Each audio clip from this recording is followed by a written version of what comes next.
Qurbani,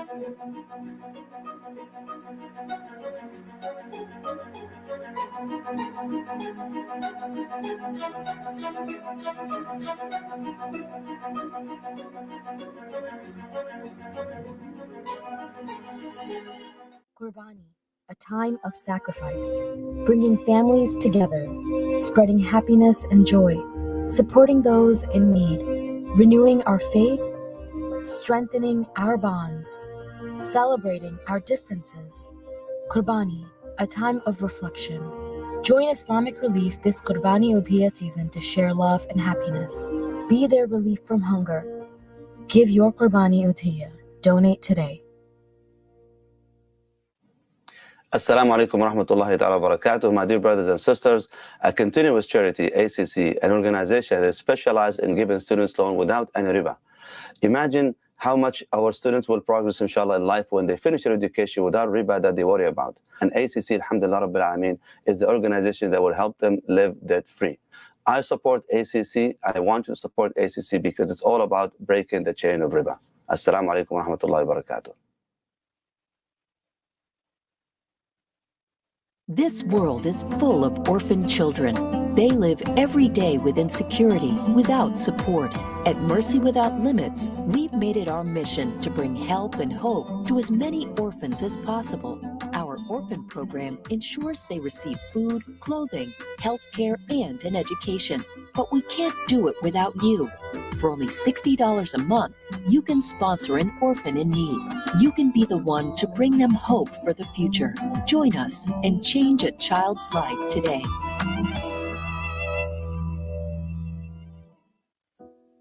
ICNA Relief has been serving the Muslim community through our 7 programs: hunger prevention, health services, back to school, disaster relief, transitional housing, Muslim family services, and refugee services for the past 2 decades. All of this would not have been possible without the support of people like you. Join us on our journey to empower communities and uplift lives. Join us at ICNA Relief.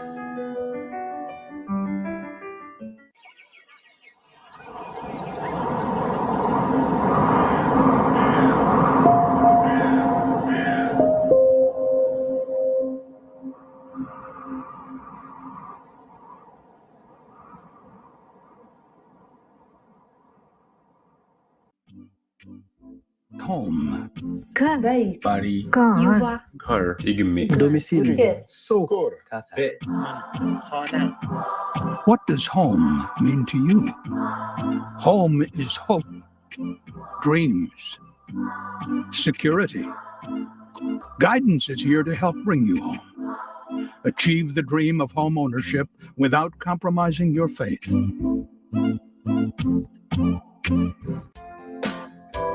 Washington University of Science and Technology is offering bachelor's and master's degrees, focusing on skills and industry experience for your dream job.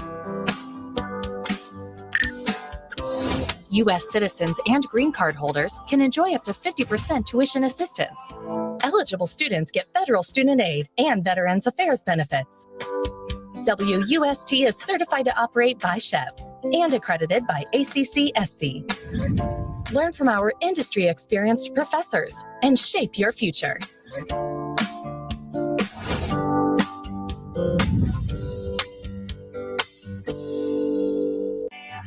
I am a Muslim. I am a Muslim. Oh, I am a Muslim. I am a Muslim. Oh, I am a Muslim. I am a Muslim. Oh, I am a Muslim. I am a Muslim. Let's go! I am a Muslim. Look at me. I am kind to all I see. For over 30 years, Human Appeal has been making the most of your mercy. Our on-the-ground experience is delivering effective and successful multi-aid humanitarian projects. We are feeding, building, caring, curing, planting, purifying, teaching, and helping transform lives. This is Mercy in Action. This is Human Appeal.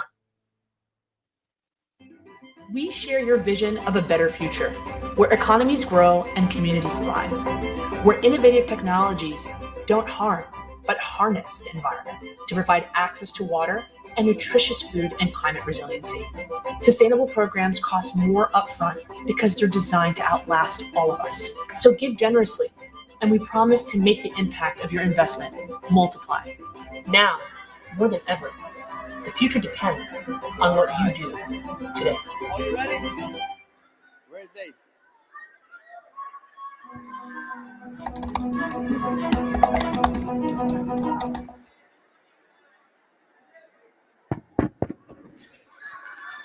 Assalamu alaikum wa rahmatullahi wa barakatuhu.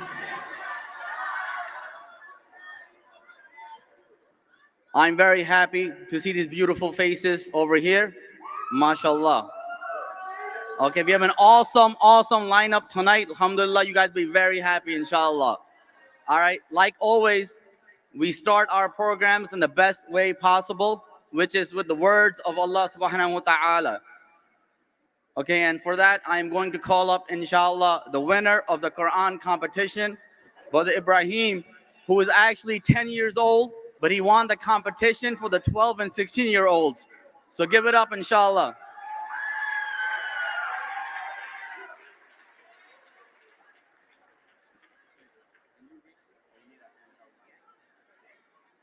All right, let me get your handheld mic, okay? Okay, we're gonna need a handheld mic. Or I can hold you up. No, we're not gonna do that. Okay. But where are you from? Herndon, Virginia. Herndon, Virginia. Anybody here from Virginia? All right. Anybody here from New Jersey? New York? It's always New York. All right. And everybody else? Wow, mashallah. All right. Ibrahim, you ready? All right, bismillah.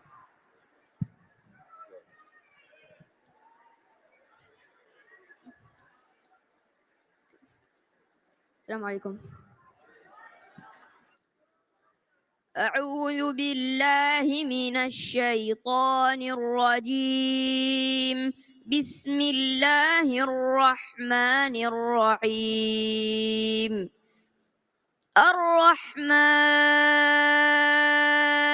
علم القرآن خلق الإنسان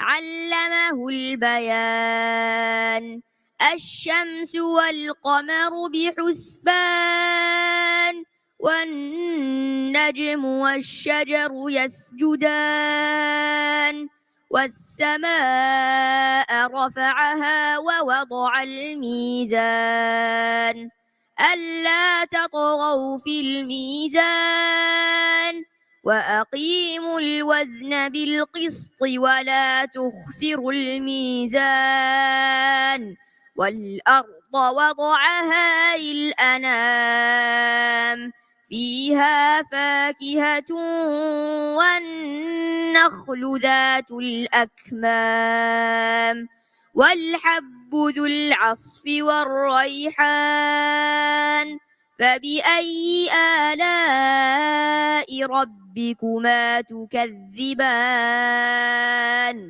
خلق الإنسان من صلصال كالفخار وخلق الجان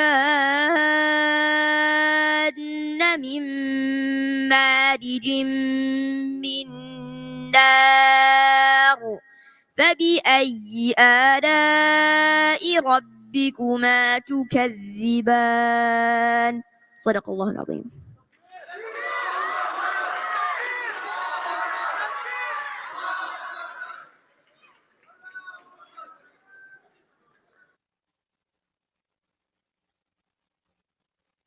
For Brother Ibrahim Aslam from Adams Center, Virginia. How are you guys liking the convention so far?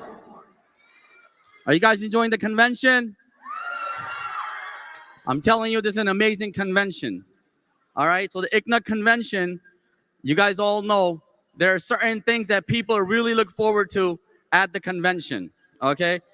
My wife, she made a list of what she wants to do, and I saw her list, and she had it timed, okay? It said 3:12, 12 o'clock, 3:12, 12:30, 4:15, and these are numbers for, you know, what I'm thinking are lectures. 1:30, 5:12, 3:17, 3:20. I'm like, mashallah, she went to so many lectures. I found out these were booth numbers in the bazaar. Mashallah. You know, she burned a lot of calories, mashallah, today. Give it up for my wife. All right, next up, inshallah, we have a spoken word artist. Mashallah, she's a poet, spoken word artist, and she's the author of Muslim Woman Manifesto. Give it up for Sister Kashmir Maryam. Could I use the stand, the podium? Thank you.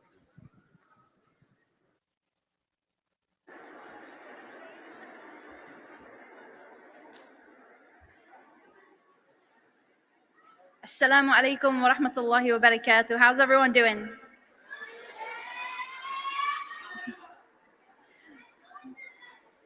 I'll be performing a spoken word piece. This is an examination of the past couple of years that we've been experiencing through COVID, post-COVID, and just where we're at right now in America. So I hope that you enjoy it. Bismillah.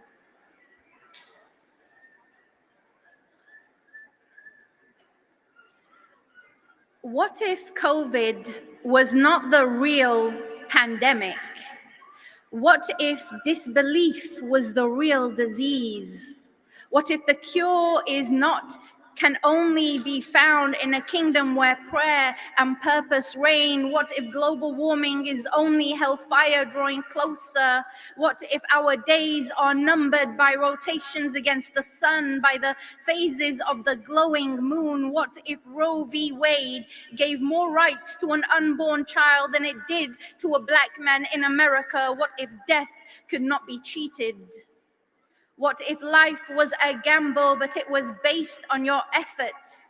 What if the womb could move nations, breed a generation of lovers, not haters, but we suffocated our children with the oasis of the American dream?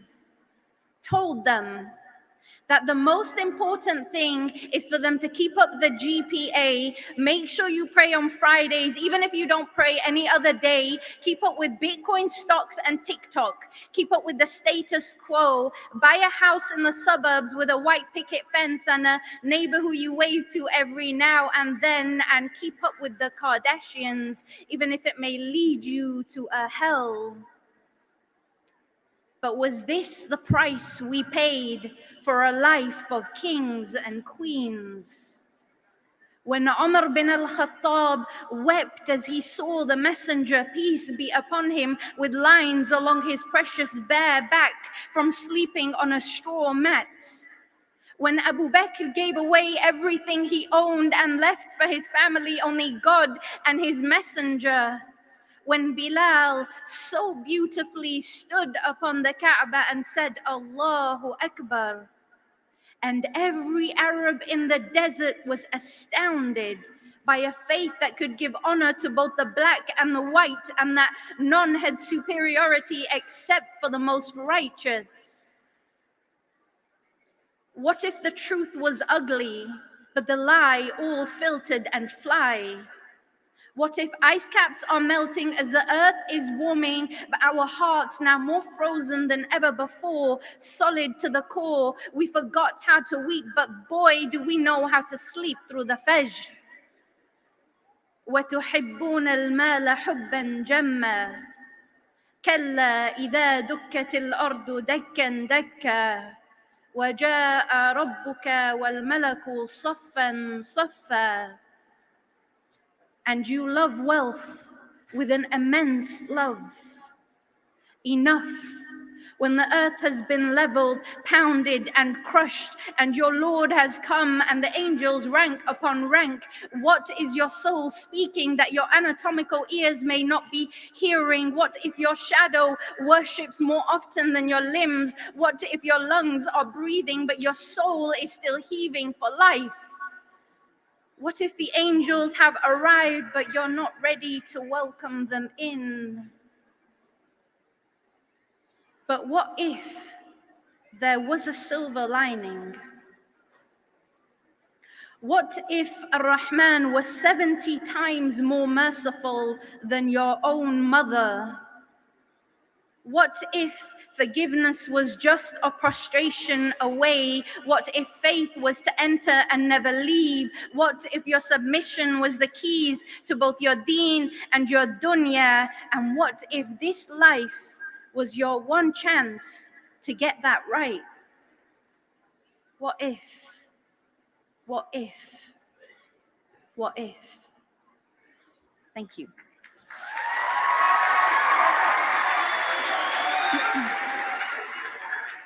I would now like to welcome you to the winner of the spoken word competition. Her poem is phenomenal, and I know that you're going to be in for a treat. Her name is Aisha Hicks. Bismillah.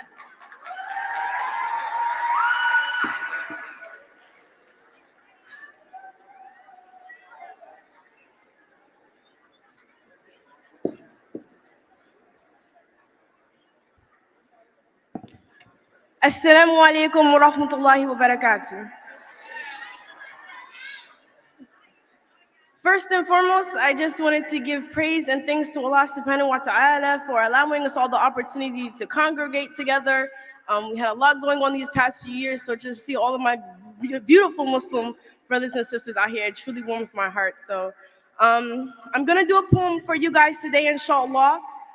This poem, I do want to start with a slight disclaimer, somewhat of a trigger warning, for lack of better words.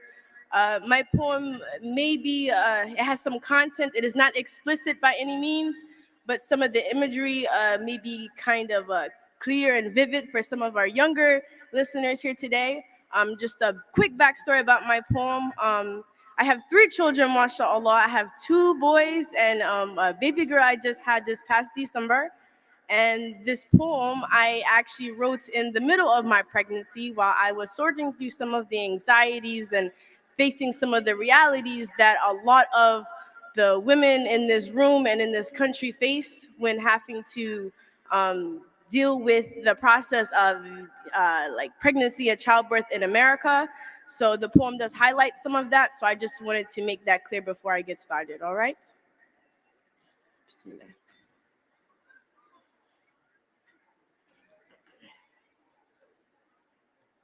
So there's this common saying, you've made your bed.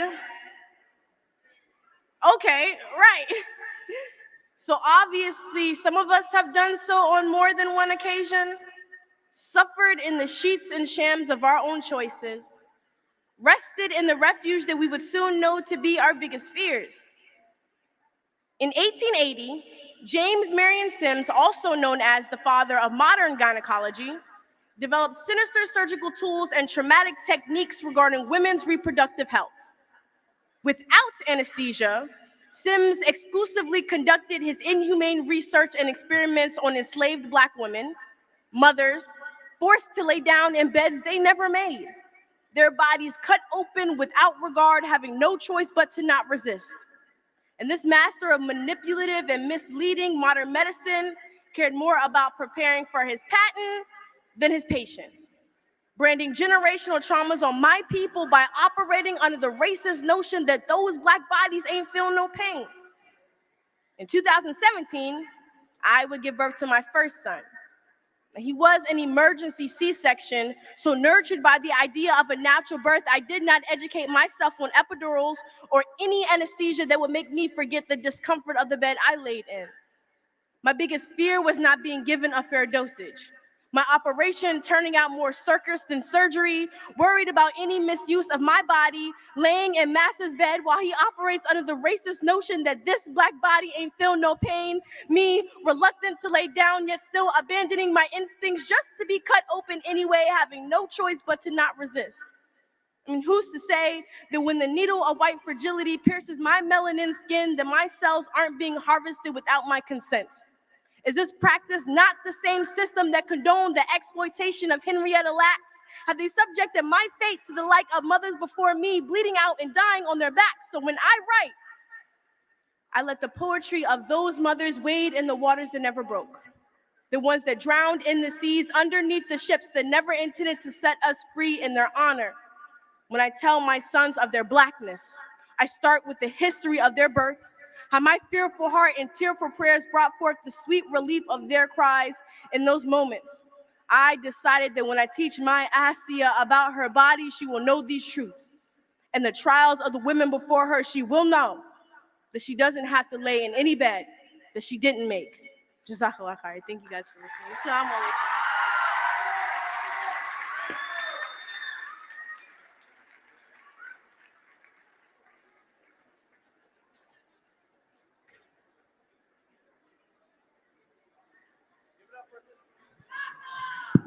Give it up for Sister Aisha Hicks and Sister Kashmir Maryam.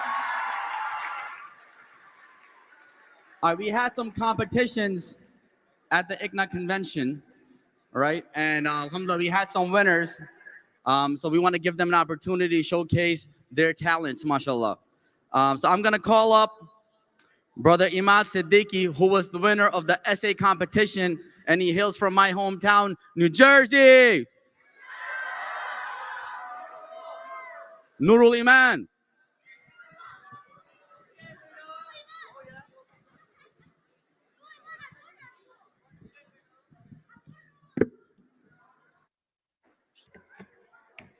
Assalamu alaikum wa rahmatullahi wa barakatuh. As I was introduced, my name is Imad Siddiqui. I come from New Jersey, NUI. And today I'm going to be presenting you an essay on how social media can intersect with social justice. As developments in communication paralleled human evolution, they both complement and hinder these social movements that have become instrumental to such evolution. Although racial justice movements are, of course, centuries old, developments in social media have really only happened in the past few decades. As such, age-old rhetoric has had to adapt to a modern era, an era that is exceedingly dependent on social media. And now, as we are in that era, a question arises. Has a shift towards more publicly accessible and accessible and available forms of communication had a more positive or negative impact on racial justice?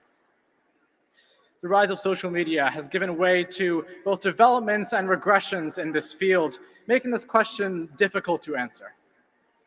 On one hand, social media has allowed a new age of awareness and to combat racial injustice, as it allows for perspectives and anecdotes from minorities across the world. On platforms such as Twitter and Instagram, students are writing and posting about the racial injustices that they face on a daily basis. One Instagram account at DearPWI addresses predominantly white institutions directly as they present the racial injustices that they face on college campuses, including cultural appropriation or even violent hate crimes. Social media also displays its virtue in the promotion of entire movements, such as that relating to racially motivated police brutality. In 2014, this was illustrated in the wake of the murder of Eric Gardner at the hands of police in New York. A study from the Center for Media and Social Impact showed that Twitter was actually instrumental in spreading awareness and organizing protests for this issue. The freedom that's provided on social media creates the perfect environment for organizing protests and movements as they unite individual minority voices under a collective experience of racial injustice. However, social media platforms and its users are far from a monolith, and the positives of social media cannot be evaluated without considering its negatives. Although the freedom of social media can be helpful for social justice movements, it can also yield the opposite effect. Elon Musk's recent acquisition of Twitter sent ripples across the internet, bringing forth a wave of racial injustice as well.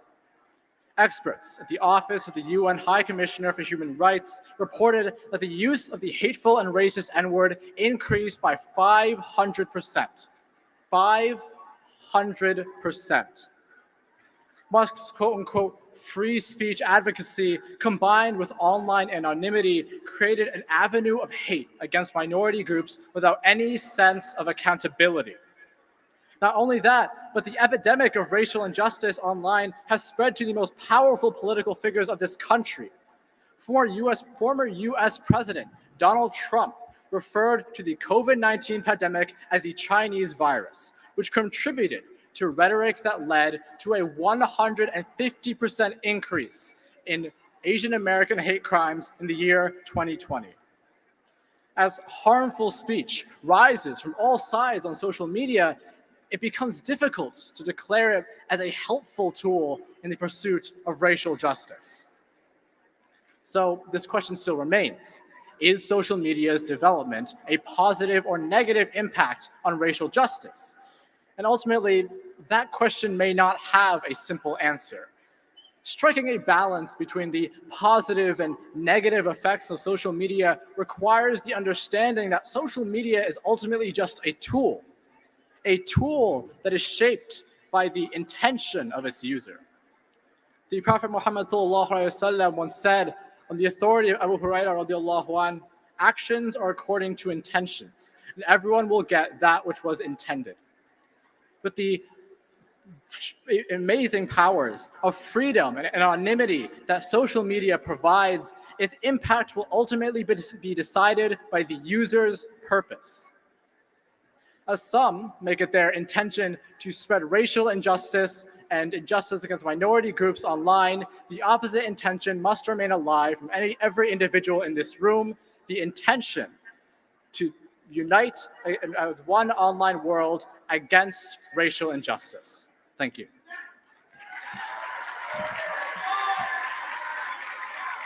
I'd like to thank ICNA for giving me this amazing opportunity to speak here and for hosting this amazing event. Thank you so much. Wassalamu alaikum wa rahmatullahi wa barakatuh.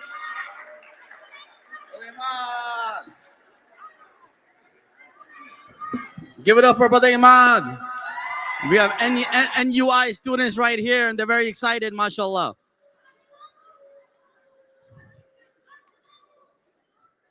Somebody call me Mamu? Okay, all right. Now, we all went to school, I hope, or are going to school, and we try our best to be top of the class, right? We try to be accomplished. We try to get the most achievements. I remember when I was in school, I wanted to be the valedictorian. I wanted to get on stage and speak and introduce my class and the experiences, but they didn't let me speak because I wasn't the top student, right? Because you have to have straight A's, you have a lot of achievements, extracurricular activities. Now I'm about to introduce someone who's 22 years old, okay? And mashallah, she was chosen to give a speech on behalf of her graduating class at the University of Florida. Okay, I'm not talking about a high school, okay, or elementary school. We're talking about University of Florida, one of the largest universities in America. Mashallah, give it up to our sister Zainab Asad.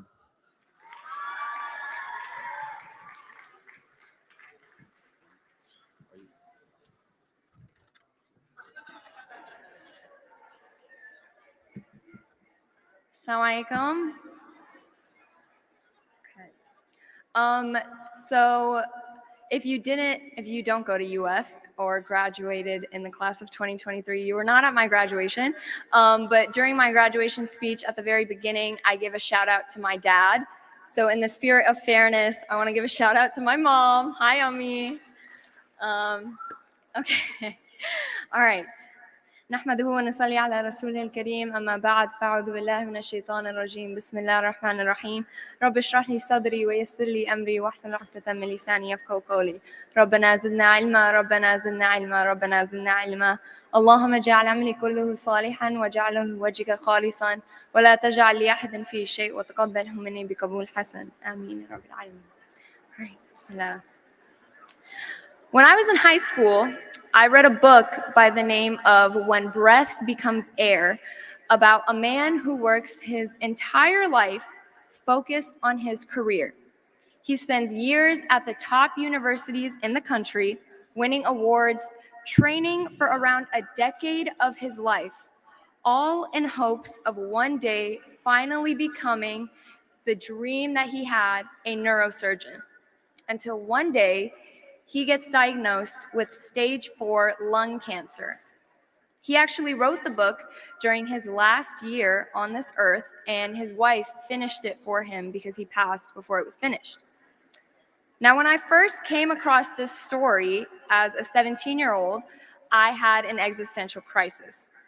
What was the point of anything, spending what feels like my entire life studying, when one day I could, God forbid, get an illness or in an accident and be taken from this planet? All these questions were swirling around in my head because success to me at that point in my life was about my personal gain, what a successful career would do for me and my ego. Then I went to college and I realized that the path to success, the path itself, could be used to aid others, not just me. That success was not about my own personal gain or desires, but the impact I have on the communities around me. I was met with the gift of opportunity through different outlets, whether it be working with refugee communities through resettlement efforts or taking on leadership positions in different campus initiatives. What got me through the anxiety of not knowing when my life would end was accepting the fact that one day my life will end. And because I don't know how long my life will be, my role on this earth is not just to coast, like easy cruising. There is a responsibility each and every one of us here have. If Allah subhanahu wa ta'ala has gifted you with the ability or blessed you with another day of breathing and health, it is on you to take full advantage of that day and fulfill your fullest potential, especially as Muslims here in this country, because whether you like it or not, you live in a Western society where the civilization and the people in power do everything they can to make you feel like you should relinquish your faith, relinquish your beliefs, your headscarf or your beard, or even your name to fit into the boxes that they make for you. I say, make your own box. When people ask me about religion, I always get a little bit confused because to me, I don't boil Islam down to just a religion. Religion for a lot of people is something that they indulge in during times of personal crisis or on one designated day of the week where they feel like they want to be holy. But Islam is not that. Islam is all-encompassing and is a way of life. Any single question you could have about how to navigate living in this world can be answered by a book that you probably all have in your room. The Quran and Islam lay out the path to success for you. The barakah placed in your endeavors when your efforts align with a successful afterlife is much more valuable than any worldly desires or definition we have of success. Don't ever feel like you will be happier or more successful if you let go of your Islam as if that is what's holding you back. You are what's holding you back. Alhamdulillah, these days, there are so many Muslims who are unapologetic about their identity as a Muslim and are reaching great heights. So it's not like it's impossible. I mean, the Prophet ﷺ is the perfect example, and he was here 1400 years ago. So it's not only possible, but I believe even more impactful when you use your faith as your advantage over others. Wear your hijab proudly, say your full Arabic name, take up space in these rooms. And I'm telling you, people will respect the confidence that you have, and true success will follow you. I'm not special because I spoke at graduation. What's special is because I wore a hijab in front of a bunch of people who don't, from the state that I come from, really like the identity that I represent. Now, you may begin as the token diversity character in these rooms, but if you use your platform wisely to spread the message and the beauty of Islam, you'll surpass any expectations of what a token diversity person is and what you can do, and you'll be more than that. The point of this life is to please Allah subhanahu wa ta'ala, and when that is the overarching goal, your worldly plans will fall into place, even better than you could have ever imagined. I pray Allah subhanahu wa ta'ala gives each of us the strength to walk with our Islam as a badge of honor across this earth, and allows it to penetrate our hearts and our minds so we can attain a life of success in this world, but more importantly, plan an eternity of success in the hereafter. Thank you all for having me. Subhanakallahumma wa bihamdika nashhadu an la ilaha illa anta nastaghfiruka wa natubu ilayk. Assalamu alaikum.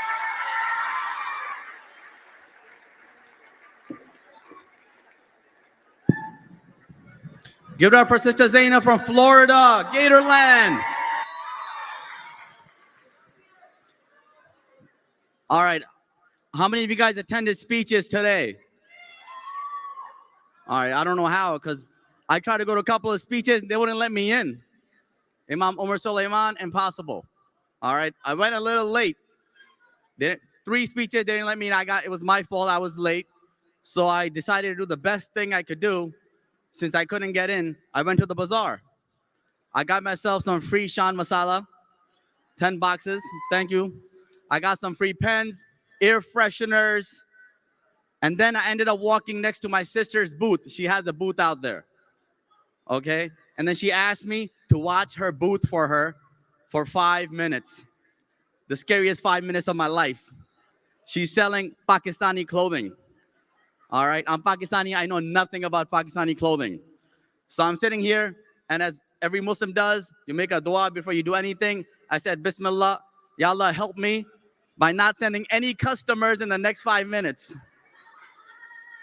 Alhamdulillah, somehow a customer came and started looking at these dresses, and I started sweating.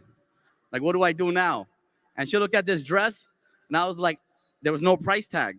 So she looked at it, and she's like, how much is this?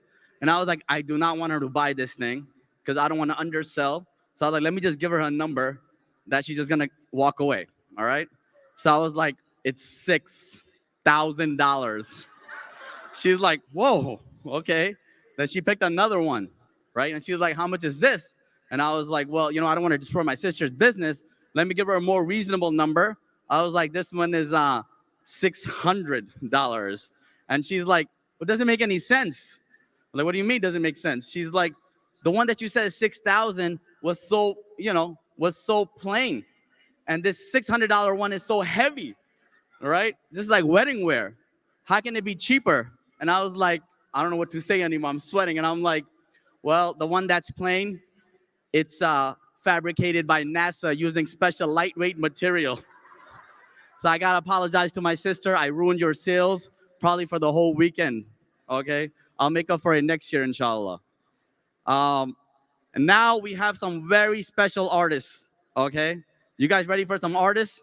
Some Nasheed artists, all right? All right, this is an amazing duet because I've never seen anything like this. 22-year-old brothers. Brothers in Islam, not real brothers. One is Egyptian and one is Pakistani. Don't tell me how this happened. I don't know how this happened, all right? They sing together. MashaAllah, they're on Instagram, TikTok, YouTube. They're known as Sacred Rhythms. They're accomplished qaris and Nasheed artists, all right? And one actually hails from right here in Baltimore, Maryland. Give it up for Baltimore. Okay. And the other one actually born and raised in Egypt. Currently from Chicago, Qari Bilal Khan and Qari Ahmed Hussein from Sacred Rhythms. Let's go.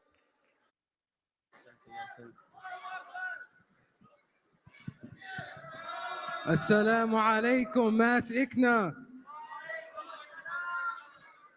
How is everyone doing today? So, inshallah, today, me and my partner Ahmed will be reciting a few nasheeds. And we request everyone to please join in if they do know any of the nasheeds, inshallah. And before I start, I want to start by sending salutation upon the Prophet Muhammad sallallahu alayhi wasallam. So, Allahumma salli ala Muhammad wa ala ali Muhammad kama sallaita.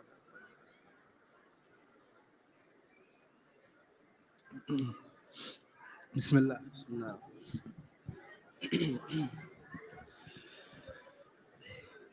مولاي صل وسلم دائما أبدا على حبيبك خير الخلق كلهم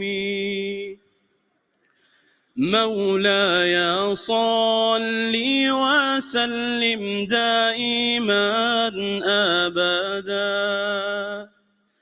على حبيبك خير الخلق كلهم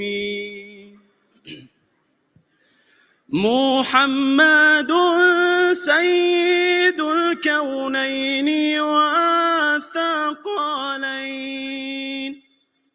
محمد سيد الكونين والثقلين محمد سيد الكونين والثقلين والفريقين من عرب ومن عجم مولاي صل وسلم دائما أبدا على حبيبك خير الخلق كلهم هو الحبيب الذي ترجى شفاعته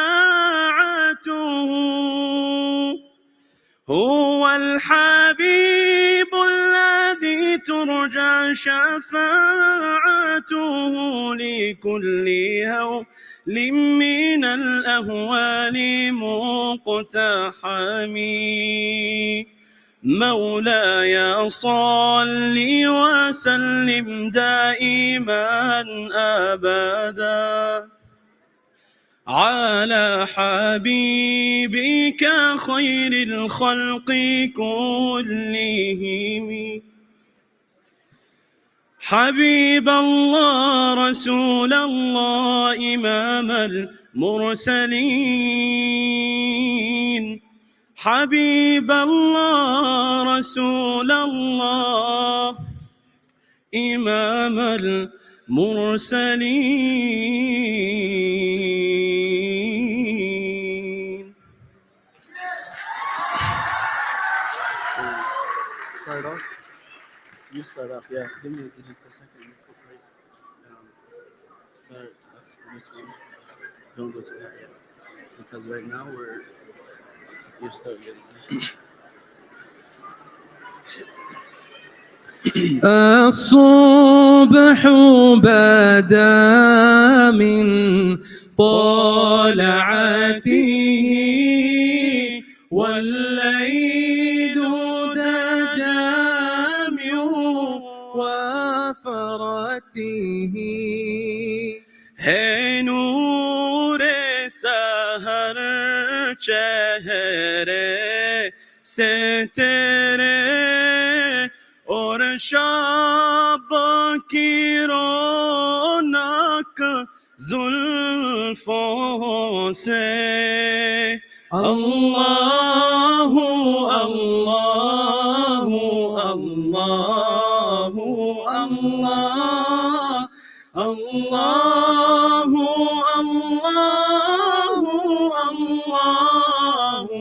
الله كنز الكرم مولى النعم هادي الأمم لشريعته. So Muhammad है अपने आका, इसी नाम से अपनी इज़्ज़ो बक़ा। Allahu, Allahu, Allahu, Allah, Allahu, Allahu, Allahu, Allah. فمحمدنا هو سيدنا فالعز لنا لإجابته. الله الله الله الله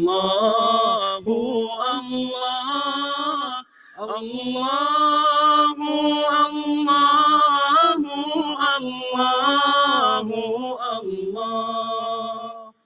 Last one before we leave.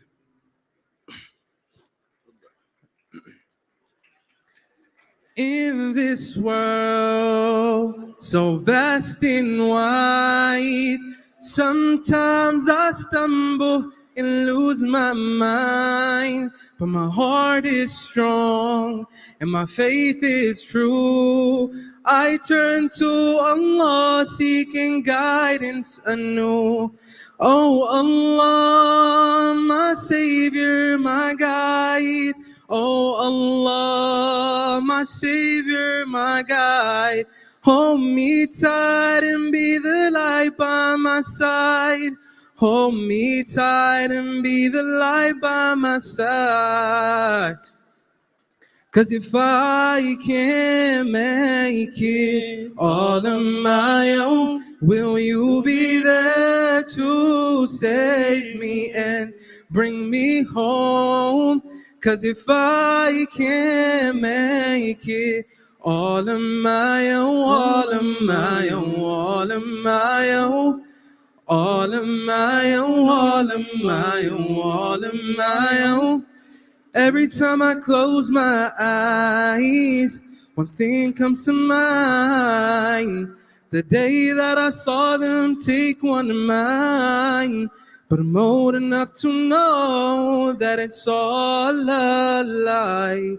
'Cause if I can't make it all on my own, will you be there to save me and bring me home?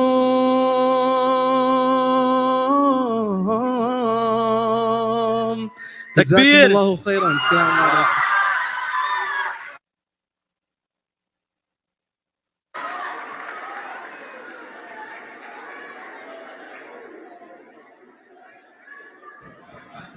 Give it up for Sacred Rhythms. Did you notice that the Egyptian brother was singing in Urdu?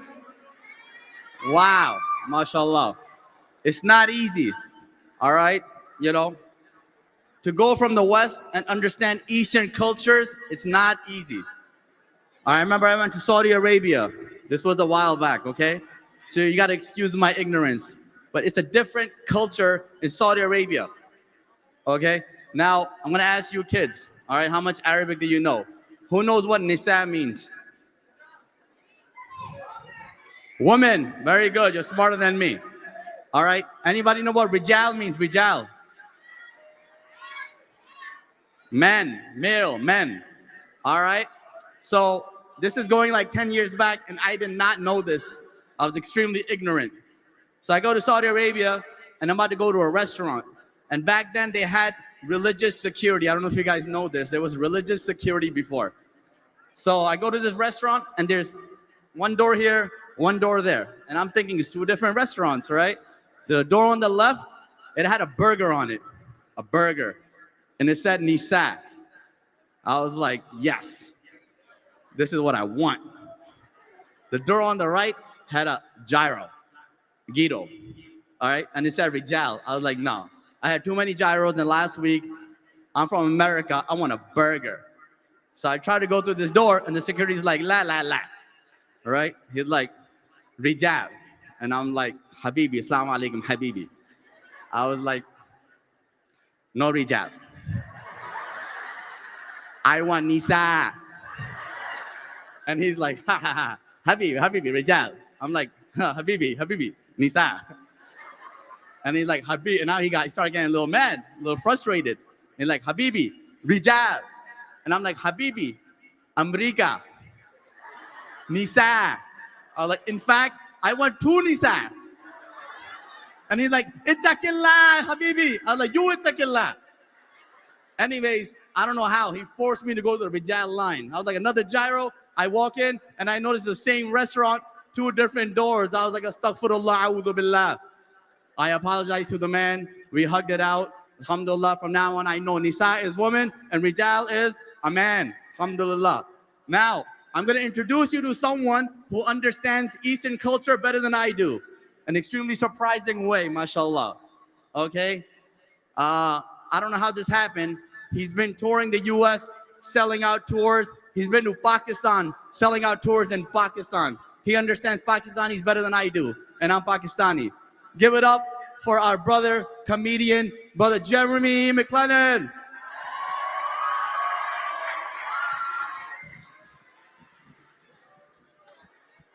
Assalamu alaikum.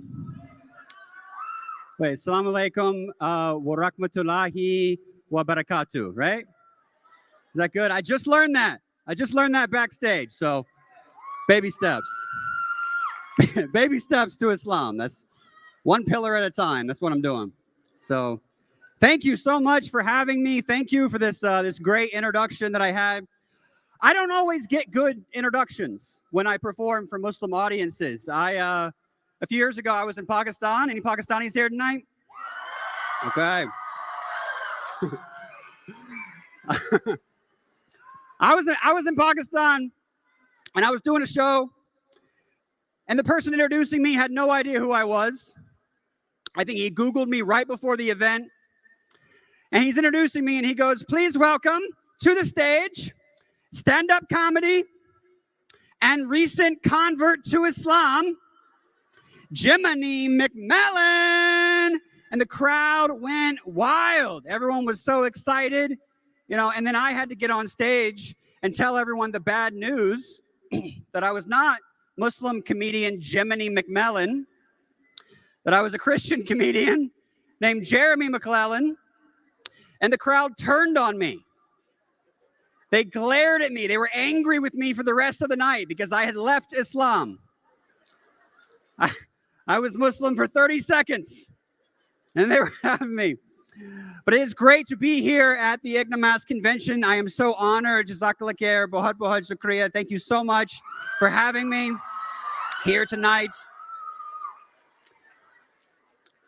I almost couldn't make it because it was Memorial Day and my flight was canceled. And so I asked all my friends to please keep me in your prayers. And they all did. They all kept me in their prayers. And because God answers prayer, I'm here today. I was able to make it here today. The problem is that half my friends are Muslim and the other half are Christian. And so there's no way to know, based on the fact that the prayer was answered, which religion is true, you know? I think next time I have to ask the Muslims to pray that I'll make it, the Christians to pray that I won't make it, and then I'll have the atheists send me their thoughts as a control group. So I was practicing my salams earlier. I'm getting too good at salam. I think I'm becoming more and more Muslim every time I do an event like this. And I'll give you an example. This morning I went to church. Anybody else go to church today? Anybody raise your hand? I'm kidding. No. No, I went to church this morning and I walk in and I see the priest and I say, "Hey, Father, Assalamu alaikum." And he just looked at me. But he was so happy. He was so happy, I think, because he thought he got one back, you know? He was like, oh, thank goodness, one has returned. But at least there was a church. At least it was a church. I don't know if y'all have noticed this, but all over the world, and also here in Baltimore, all over America, there are more and more churches being turned into mosques. You guys have seen these? There's a lot of them, okay. What are you clapping for? You're just rubbing it in? Oh, so disrespectful.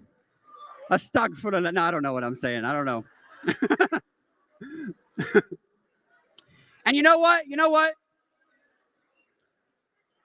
I don't blame you. I don't blame you for buying up churches and turning them into mosques. It is our fault for not going to church. You know what I mean? Okay? Can't blame you. What I don't like is when you don't even change the outside of the church. You know what I'm talking about? Like you drive by and it still looks exactly like a church. Sometimes you even leave the cross up. You're like, no, it's a T. It stands for takbir. It's a T. Come on in, brother. Come on in.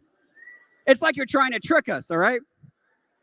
And because here's what I know. I know that at some point, there's going to be a Christian family that moves in down the street, starts attending, and never realizes it's a mosque. They're just like, man, we have been going to this new church, and it is so different. It is. Very, like, all their church services are on Fridays. It's so convenient. They make you take your shoes off before you walk in. It's very Japanese. We love it. We love it. What else? Oh, all the baptisms are in the bathroom. It's just so wet in there all the time. I don't know why. No, they're very devout. They baptize themselves about 5 times a day. They are on fire for the Lord. Can I get an amen? They are, woo. Also, a lot of nuns in that church. Like every woman in there is a nun.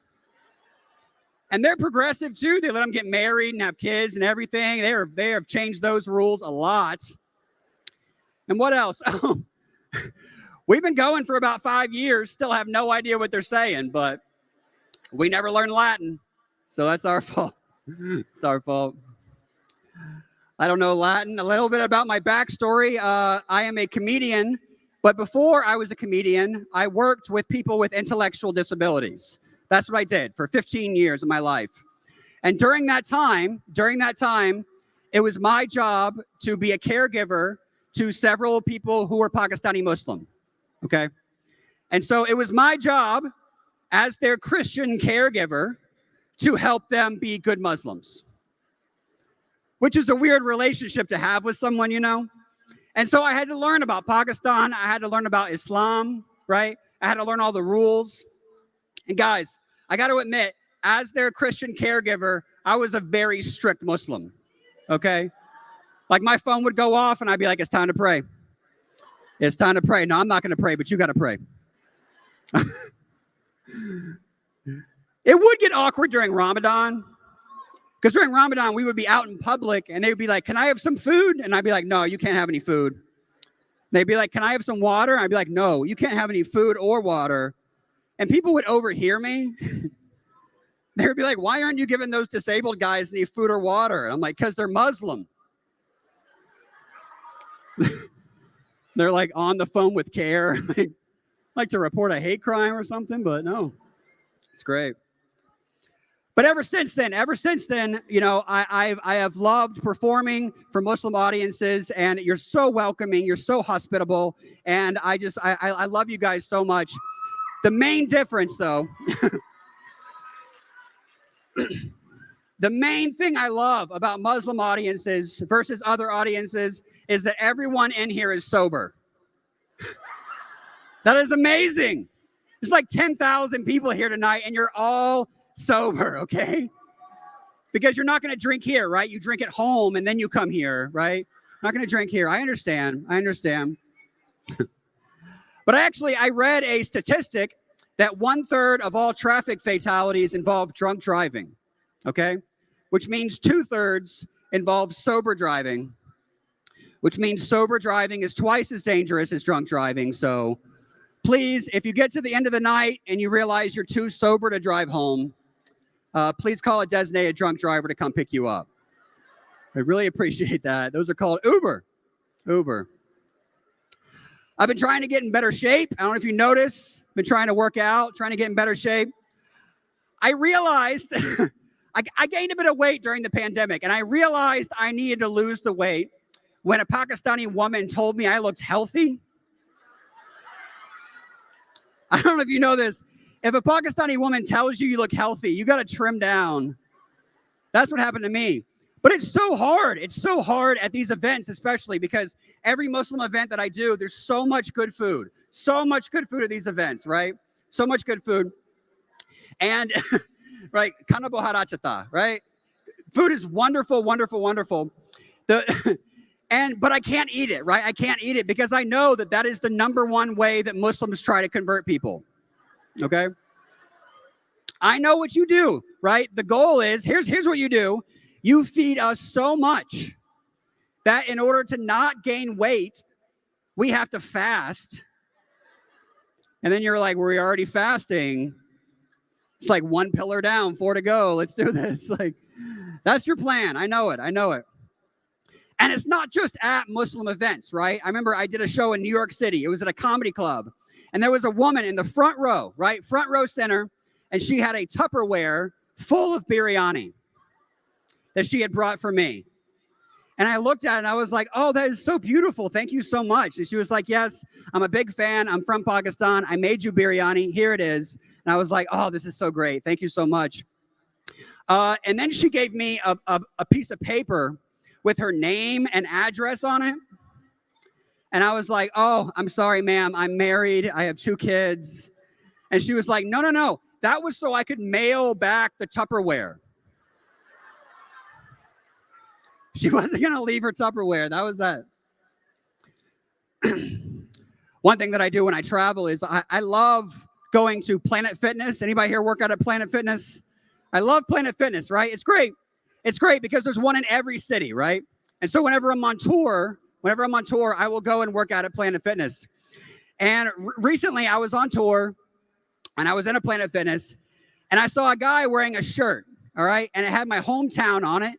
He had a shirt and it said Charleston, South Carolina, right? And I was like, oh my goodness, this guy's from my hometown. I got to go talk to him. And so I was like, hey man, you from Charleston? And he said, yeah. And I was like, oh, cool. Like, were you born in Charleston? And he said, no. And I was like, oh, okay. Like where are you really from? And he said, Ohio. And I was like, oh, okay. Cause I'm from Charleston. And he said, okay. And I was like, yeah, I was born in Charleston. And he said, leave me alone. And I was like, all right, that's cool. He wants me to leave him alone. So I go back to my workout. And as I'm working out, I realize I'm in Charleston. Like I had already made it back home. I was not on tour anymore. I was in a Planet Fitness in Charleston. And I had just walked up to this guy like an idiot and been like, hey man, you from Charleston? Because I'm from Charleston. Were you born in Charleston? Because I was born in Charleston. Maybe we can be best friends. And so I went home, right? Afterwards, I went home. I told my wife about it, and I told her all about it. And she stops me in the middle of the story, and she's like, Jeremy, what race was he? And I was like, I don't know. It's like an Asian guy. And she's like, Jeremy, he didn't think you were stupid. He thought you were racist. And I was like, why? She's just like, you just walked up to a guy in Charleston and was like, hey, man, you from Charleston? Yeah, but were you born in Charleston? Like, where are you from is what I'm asking. Okay, because I'm from Charleston. All right, I was born in Charleston. I'm going to make Charleston great again. You know what I'm saying? It's not at all what I figured. Not at all what I figured. So like I said, I don't know Latin. I am trying to learn Urdu. Does anyone here speak Urdu? A lot of you speak Urdu. I'm trying to learn it. And it's not so I can talk to people, okay? It's not so I can talk to people. It's just so I can tell what they're saying in the comments on my Facebook page. Because there's a lot of Urdu on there, right? And it started like several years ago. I started going viral, and I got these comments in Urdu. And one of them said, Jeremy, you're my favorite Gora. And I was like, I don't know what that means. I don't know what Gora is, right? And so I typed it into Google Translate, right? And Google Translate said it meant horse. And I was like, is that good in Pakistan to be a horse? Like, okay, like I'm fast, I'm powerful, I'm a good Gora, right? I'm a very good Gora. It's not at all what I expect. But then I tried to make sense of it in my head. I was like, okay. So like in India, it's the cow that's the sacred animal. And so in Pakistan, it must be the horse that's the sacred animal. And I'm their favorite one. I'm like, okay. The hard thing about Urdu is the pronunciation. You know, like I pronounce everything like a dumb American, right?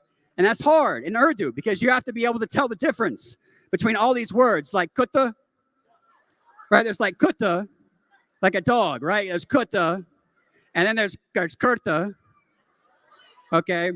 And then there's kota, which is the biryani in Lahore, right? Is that what, the kota, the donkey, is that right? That's just from Karachi. What's that? That's a bad way? Kota, a donkey? What? It's a bad word. Don't say donkey. Don't mention donkey to Pakistanis. It's a bad word. What do y'all have against donkeys? I don't know. All right. I will say, though, when I first went to Pakistan, I was getting confused because it was hot, right? I went in August. It was very hot. And everyone was complaining about being hot. So they were saying, Garmi, right? Garmi, like I'm hot, you know, Garmi. But I didn't know that's what they were saying. I thought they were saying Jeremy. Because I was in Anarkali Market and they were like, Garmi, and I was like, no, it's actually Jeremy. It's Jeremy. I know you recognize me and everything. I know you recognize me, but. And also, I thought when I went to Pakistan that everyone would be saying Salam Alaikum, right? But not everybody was saying Salam Alaikum. A lot of them were saying, guess who? Guess who? Right? But I didn't know that's what they were saying. So I thought they were saying, guess who? Because you would go over to people's houses. They would open it up and be like, guess who? And I was like, who? And they were like, guess who? And I was like, who? They're like, no, guess who? I was like, get me. Terrible. Oh, man. I still messed up, too. Like earlier today, someone came up to me and they were Pakistani. And they asked me how my wife and kids are.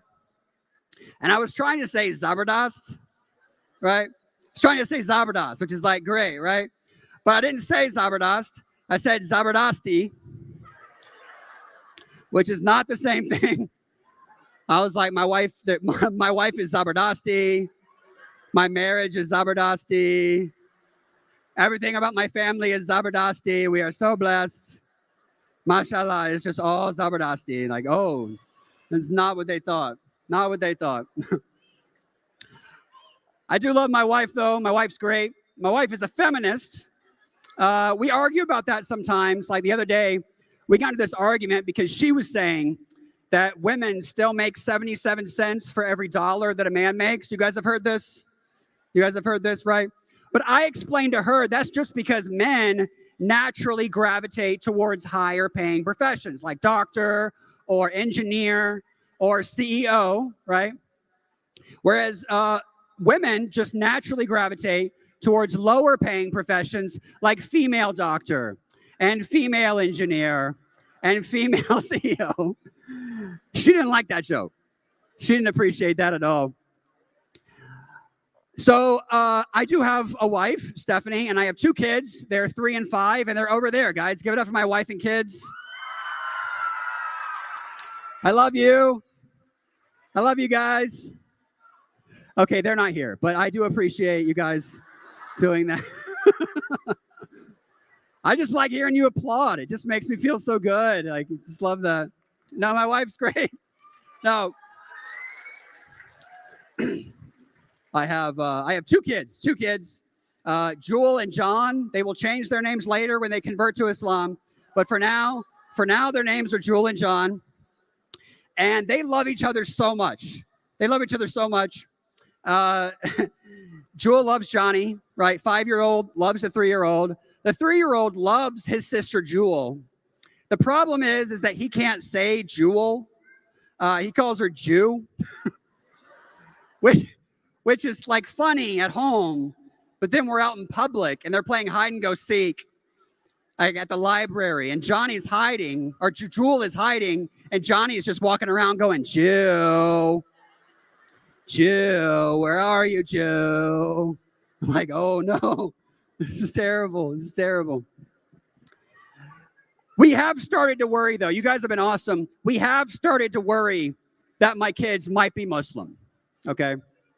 And not in the way that you guys are like, every baby's Muslim, which I know about the fitra, right? I know about that, but it still sounds super aggressive to non-Muslims, okay?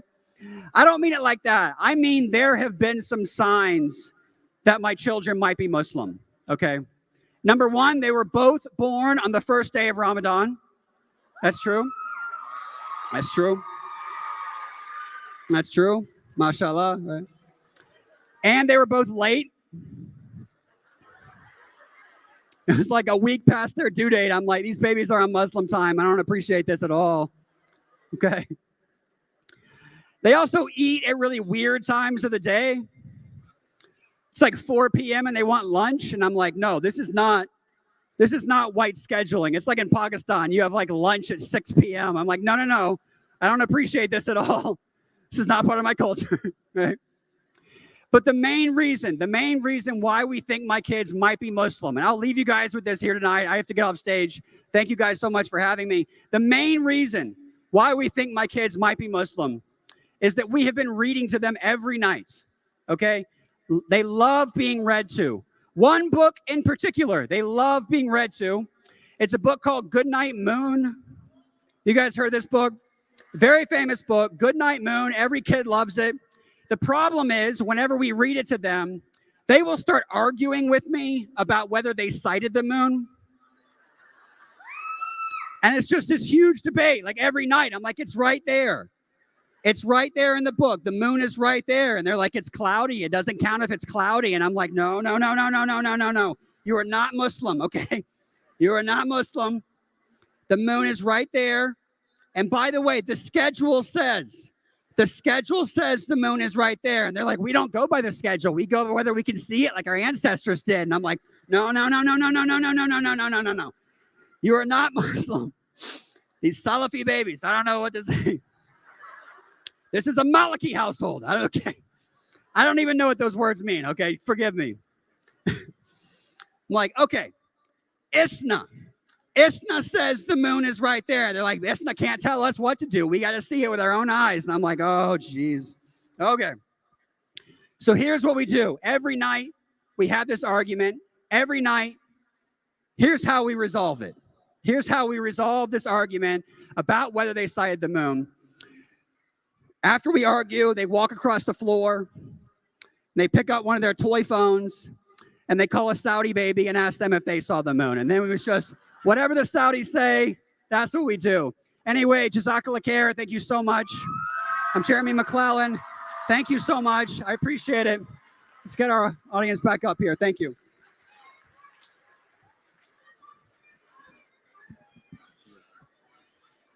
Give it up for our brother, Jeremy.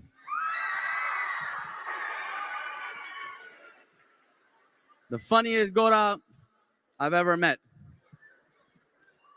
All right, you guys ready for some Nasheeds? All right. All right, let me start. Nah. All right, listen, Nasheeds, all right? I know you guys love Nasheeds. But some of you know that Nasheeds 20 years ago were not like Nasheeds today. Anybody used to listen to Nasheeds 20 years ago? Yes, the older crowd. You know what I'm talking about. They were all hums, hymning and la la la la. You close your eyes and cry. Nowadays, Nasheeds, they're on a different level, right? I remember our next Nasheed artist that I'm calling up, inshallah. I remember playing his Nasheed, and my mama walked in. And she's like, what is this? And I was like, Mama, this is Nasheed. She's like, this is music. We came to America for this. I raised you for this.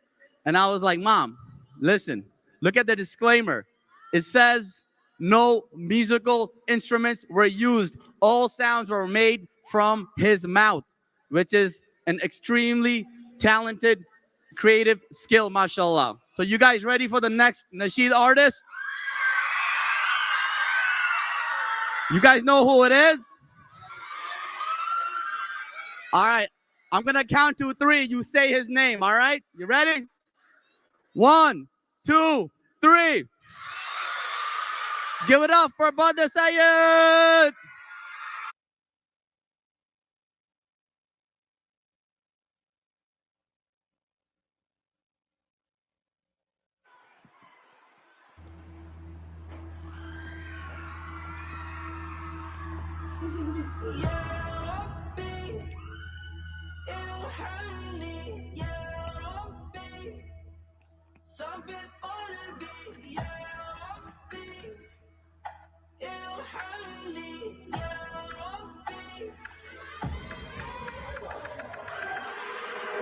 Sometimes I feel like I'm losing my mind, working so hard, giving you all my time.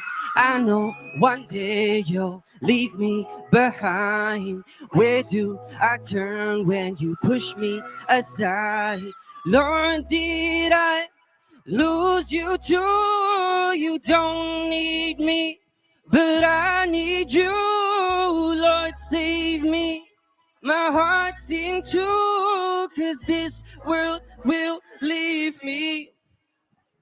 Ya Rabbi, irhamni. Ya Rabbi, sabbin qalbi. Ya Rabbi, irhamni. Ya Rabbi, something qalbi. Sometimes I feel so empty inside, anxious and scared, feeling buried alive, running and running with no place to hide. When the sun sets, pray I still have your light. Lord, will you leave me too? You don't need me, but I need you. Lord, save me. My heart's in two, 'cause this world will leave me. Let me hear you, Baltimore. Ya Rabbi, Ya Rabbi, Ya Rabbi, Ya Rabbi. This life isn't easy. I was so lost. This world was in my heart. This world was in my heart. But now I can see clearly. Your light replaced the dark. Brought hope inside my heart. Brought hope inside my heart. Oh, this life isn't easy. I was so lost. This world was in my heart. This world was in my heart. But now I can see clearly. Your light replaced the dark. Brought hope inside my heart. Brought hope inside my heart. One more time, Baltimore. Ya Rabbi, Ya Rabbi, sabbit qalbi. Ya Rabbi, Ya Rabbi, sabbit qalbi.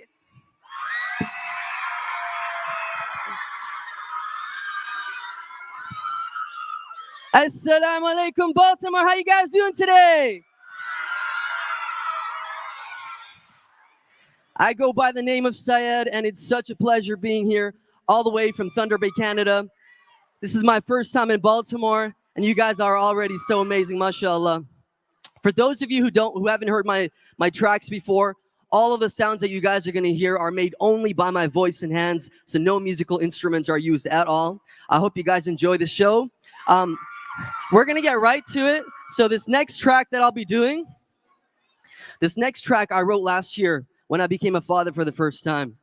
And I wrote it as an ode to our parents and a lullaby for our children. And it features, and it's a conversation between me and my little one about the nature of this life, and then offering him the advice that Luqman alayhi salam gave to his own son. It features a beautiful dua. Does anybody know the supplication for our parents? I want to hear it. I think some of you guys know it. So it's Rabbi irhamhuma kama rabbayani saghira. How many people know this dua? All right, so I see a lot of hands up, so I'm going to need to hear you with it. So I'm going to say it once, you guys repeat. Rabbi irhamhuma kama rabbayani saghira. Rabbi irhamhuma. So I'm going to say it one more time, you guys repeat. Rabbi irhamhuma كما ربياني صغيرا ربي ارحمهما. MashaAllah, I think you guys got it. Whenever the dua comes up, I want to hear you guys say just as loud as you guys are right now. Bismillah. This one's called Rabbi irhamhuma. Let's kick it off.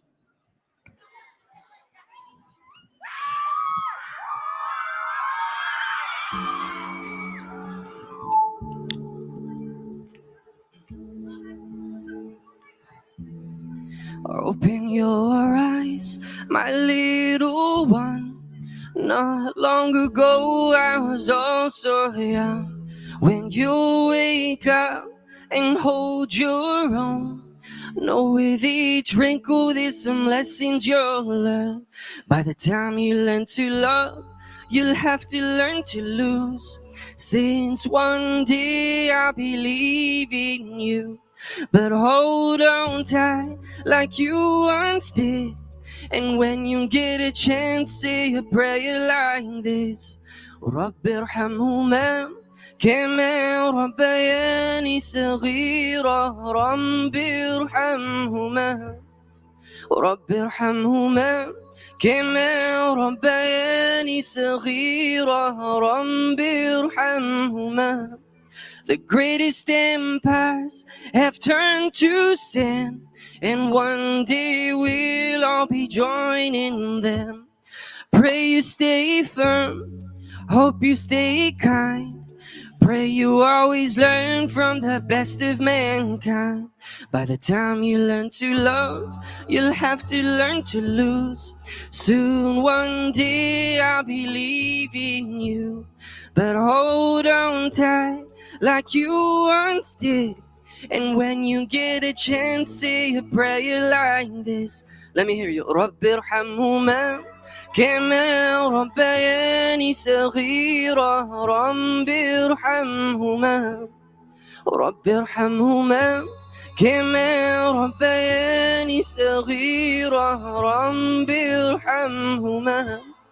Worship your Lord, and He is one. Honor your parents, you'll be honored in return. Your Lord sees all, so be amongst the just. Offer all your prayers from dawn to dusk. This life is a test, so strive to be your best. Be patient in this life, it's the key to the next. Keep pride out your heart, live life like a guest. Good character is what our prophet came to perfect. By the time you learn to love, you'll have to learn to lose. Soon one day we'll be waiting for you, but hold on tight like you once did, and hope your little ones say a prayer like this. Rabbi irhamhuma kama rabbayani saghira. Rabbi irhamhuma Rabbi irhamhuma kama rabbayani saghira. Rabbi irhamhuma رب ارحمهما كما ربياني صغيرا رب ارحمهما.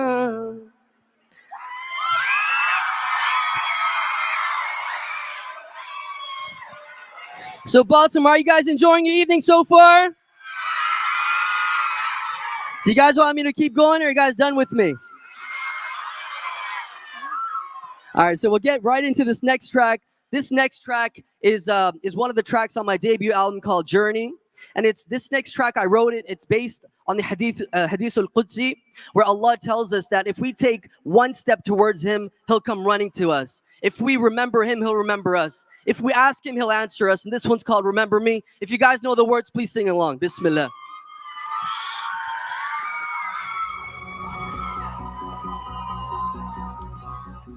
I want to hear you guys on this one.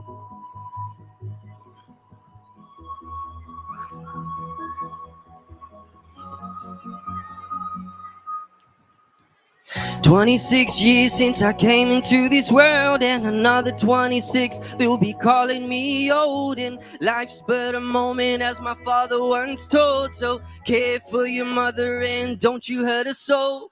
But I was young and thought I knew it all, and you only learn when you stumble and fall. Now I'm sitting here alone in these four walls, tears running down, time to make that call. Rabbana, ya Rabbana, there's a lot of things going wrong right now. Let me hear you. Rabbana, I need your help, Lord, I need you now.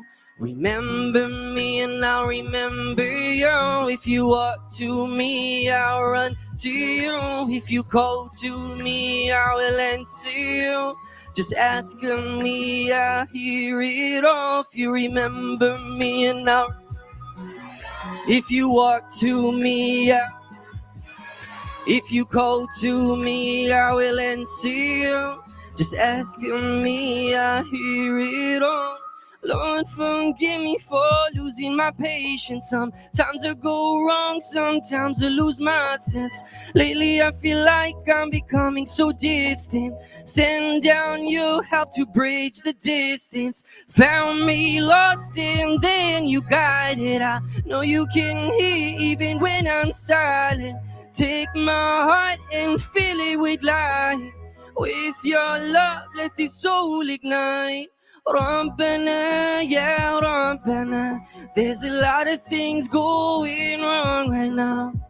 Rabbana, ya Rabbana, I need your help, Lord, I need you now. Let's go. Remember me and I'll remember you. If you walk to me, I'll run to you. If you call to me, I will answer you. Just ask me, I'll hear it all. If you remember me and if you walk to me, if you call to me, just ask me, I'll hear it all. If you remember me and if you walk to me, if you call to me, ask me, oh,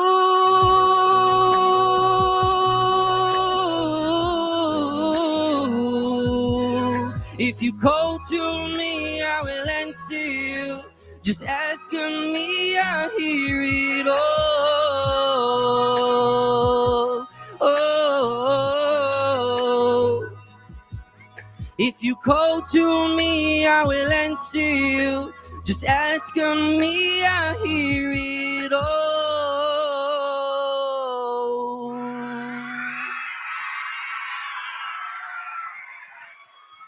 Thank you guys very much, Baltimore. So, for this next track, we're gonna get right into it. This one is more of a slow burner. This one's called Ya Ilahi. If you guys know the words, sing along.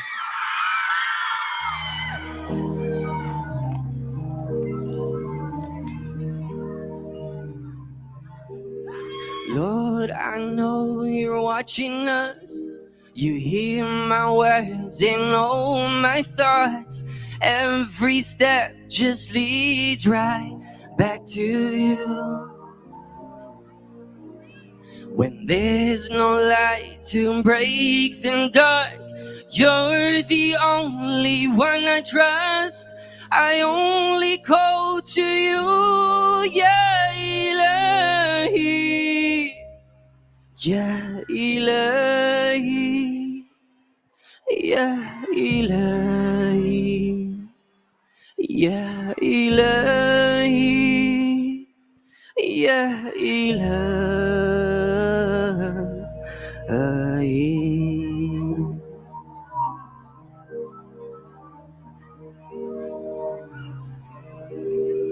أنت الذي خلقتني، رحمتني ورزقتني، دوما يا ربي قد كنت معي، لكنني نأيت عنك، نسيت ما قد كان لك، وسرت في طريقي يا إلهي، يا إلهي، يا إلهي، يا إلهي، يا إلهي،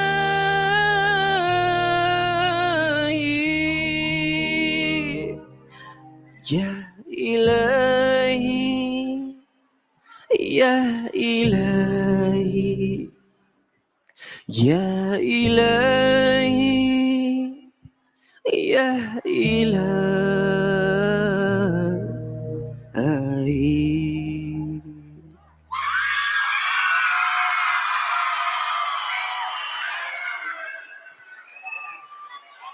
So Baltimore, you guys still have your voice today? Are you guys gonna help me sing along? Yeah. I see a lot of you guys singing up here. So for this next track, it's one that I think I've only performed it once before. And when I came to this venue, I'm like, you know what? Today I really have to do this track. This next track, I wouldn't even call it a nasheed. It's more of a dua, and it's repeated 3 times. And for some of you who are on TikTok and Instagram, it's usually around people behind people's videos and stuff. So, but the track actually has a much deeper meaning to it. All of us in this life are guaranteed to go through hardships and trials in this life. And some of you over here, to your left, here to your right, might be going through some of their most difficult challenges right now.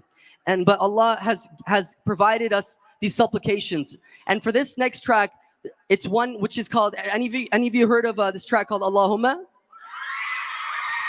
Yeah? So you guys know the dua? Yeah? Okay, so for those of you who haven't heard of this this dua before, it goes like, Allahumma rahmatak arju fala takilni ila nafsi tarfat aini wa aslih li sha'ni kullihi. In general, the essence of the dua is that, oh Allah, do not leave me even for the blink of an eye, and put all my affairs in order. It's such a beautiful dua. I'd love it. We have about close to maybe 5,000 people over here. It'd be so amazing to have 5,000 people making this dua together tonight. And inshallah, I'm going to say it once. You guys repeat after me. It goes like this.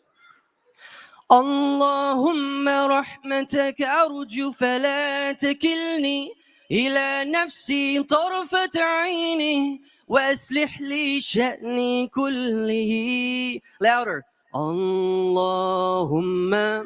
la ilaha illa ant, la ilaha illa ant, وحدك لا شريك لك. Even in the back. اللهم رحمتك أرجو فلا تكلني شأني كله. اللهم لا إله إلا أنت، لا إله إلا أنت وحدك لا شريك لك. All right, I think you guys got it. I'm going to have a video up for this. The words are going to be up for the dua. I'd love it if all of you join along. If some of you guys want to close your eyes, you guys can do that. This one is called Allahumma. Bismillah.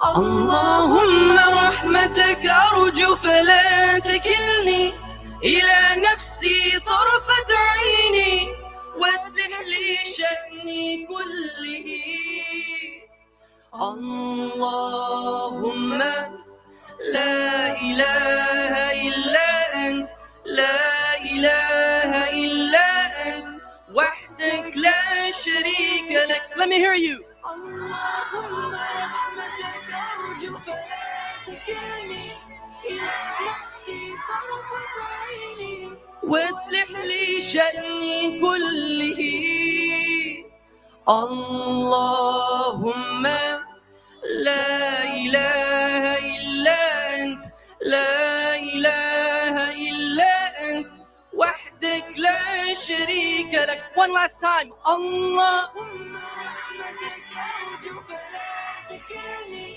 إلى نفسي طرفة عيني واصلح لي شأني كله اللهم لا إله إلا أنت لا إله إلا أنت وحدك لا شريك لك.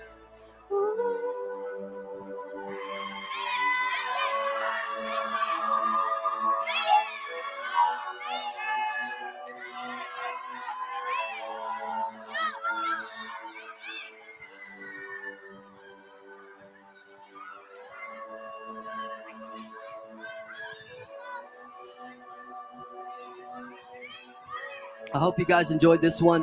Whenever you guys are going through any hardships in life, we're taught this special supplication from Allah, and this supplication that oh Allah, do not leave me even for the blink of an eye. It's such a beautiful one. I hope we walk away with this last one. This brings me for this last track for this evening. Do you guys want one last track for this evening? Yeah. Okay. So for this last, which track do you guys want? Which track do you guys want me to finish off with? All right, okay. So we're gonna have to get behind the staircase because I might get in trouble. So, all right. So for this next track, it's one of the most comprehensive du'as that were taught by our Prophet, peace be upon him, and the du'a goes like, Allahumma inni as'aluka al-huda wat-tuqa wal-afafa wal-ghina. I'm guessing some of you have heard of this song, this track before.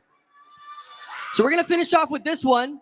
But I need all of your help for this last time. This is going to be the last track for this evening, and I need every single person's help. I want you guys to sing this dua with me so loud that the people on the streets hear. Can you guys do that for me?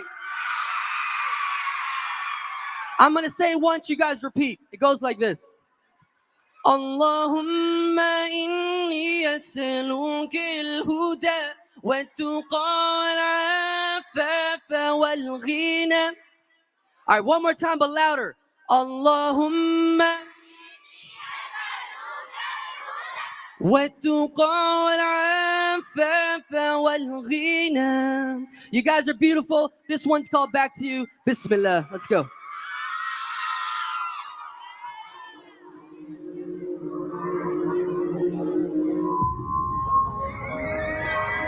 All right, Baltimore.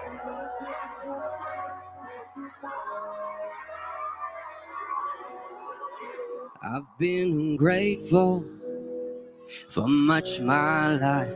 I wasn't faithful for all this time. I feel ashamed, Lord, for the things I've done. So now I'm calling you this time. Let's go, Baltimore. 'Cause I haven't had peace in so long, and I couldn't seem to go on, but now I can feel it through you. And I will never endeavor forsake anything, and I'll follow this path back to you. Allahumma inni as'aluka al-huda wat-tuqa wal-afafa wal-ghina. Let me hear you. Allah. Wat-tuqa wal-afafa wal-ghina.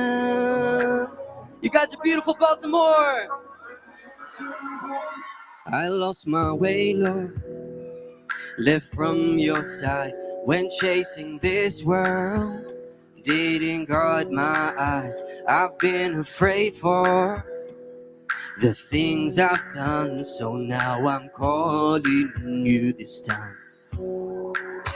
'Cause oh Allah, on this journey I come running to you. Oh, please put my heart at ease. Oh Allah, bring me to you. 'Cause I've been falling for all my life. I've been waiting for you now. 'Cause I haven't had peace in so long, and I couldn't seem to go on. But now I can feel it through you. And I will never, ever forsake anything. And I'll follow this path back to you. Let's go! Allahumma inni as'aluka al-huda والتقى والعفاف والغنى. Louder! اللهم والتقى والعفاف والغنى.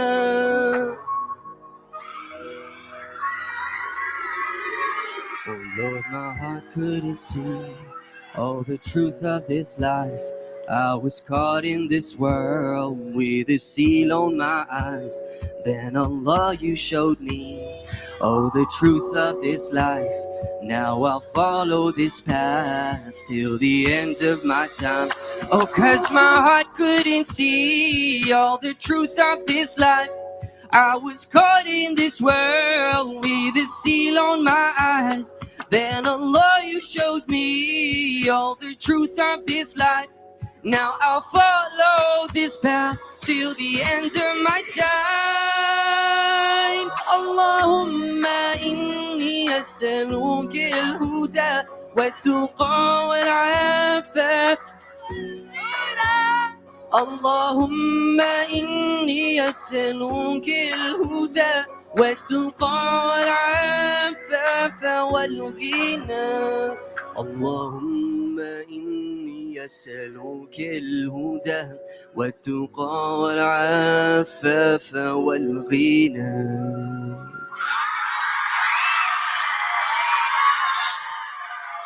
Thank you very much, Baltimore. It's been such a pleasure. Thank you very much for having me. I hope you guys enjoy your evening.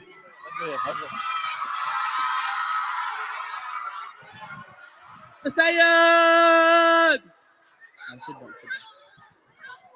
Alright, inshallah, jazakallah khair for coming. That was the end of our program. Inshallah, thank you for coming.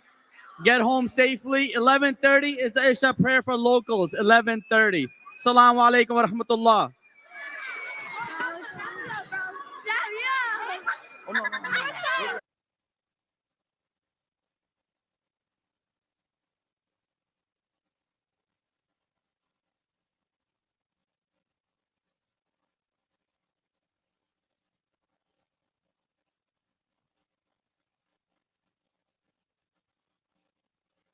This world is full of orphan children. They live every day with insecurity, without support. At Mercy Without Limits, we've made it our mission to bring help and hope to as many orphans as possible. Our orphan program